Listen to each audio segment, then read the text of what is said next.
So we just landed in Istanbul's new airport, and here it is on Google. Here's some pictures, and there's a lot of good reviews. A lot of people seem to really like it. And like most new airports, it's built way outside of the city center. It's the second busiest airport in all of Europe. The biggest problem with this airport is its huge size. And I'm not sure if they made it this big in anticipation of future travel demand, but this can cause you an issue. Our plane here was taxiing for half an hour after landing from the runway to the terminal to the gate, and some people were panicking because they were worried they were going to miss their connecting flight. So if you have a connecting flight, make sure it's an hour to an hour and a half at the minimum between the two flights. So we finally reached our gate after half an hour of taxiing, and this is after customs.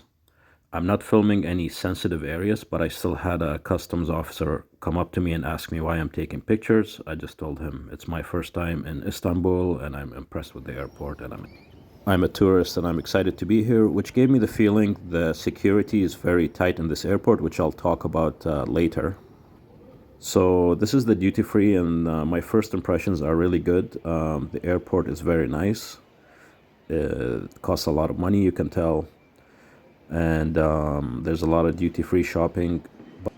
But for me, I'm not really interested in any duty free shopping. I just want a smooth transition if I'm going through it or if I am waiting for a connecting flight. The other thing, there are not a lot of good restaurant options at this airport.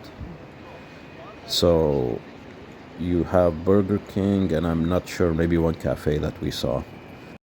Going back to the airport size, so these are all passengers getting off their flight, and expect to do, like we did, half an hour of walking between gate to gate or between your gate and the airport exit. And I found a lot of gates were empty. So we're walking through this huge airport. Gates are unused, and some gates also don't have a screen for updates or even a microphone system. So the counter attendant verbally would yell out, "Oh, your flight is delayed, your flight is boarding," and it kind of makes for a big mess. So here's some more walking. You're gonna do a lot of this. So if you are a senior person, this is gonna really eat up a lot of your energy, especially after a long flight. The other issue with this airport, people were not very helpful.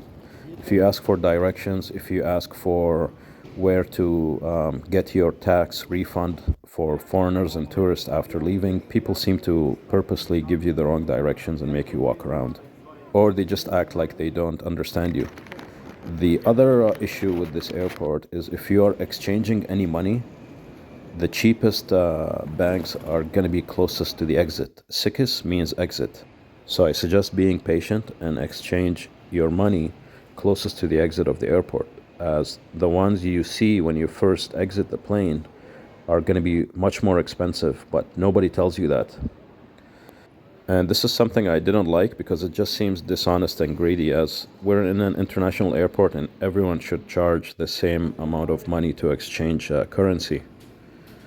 So I suggest also you have USD, as you're going to get a better rate. Food options at the time, we found just Burger King, and the cost was the same as when you pay in a Western country for something like this. But it will do because at least you know what you are ordering if it's your first time in a foreign country. Regarding transportation out of and to the airport, you're most likely going to get ripped off if you take a taxi or order Uber, which is supposed to be connected to their local taxi companies. The driver is going to come, he's going to ask you to cancel the trip on the app and pay him cash, which is dishonest. And then once you start driving, they're going to keep asking you for more money if you hit a toll, if there's a traffic jam. So I suggest, especially if you are not a senior and if you have energy, you take the train, which is where that sickest sign is, and you have to change levels in the airport. But if you don't have the energy, you might not have a choice because maybe you're tired and you don't want to go with your luggage in a crowded train.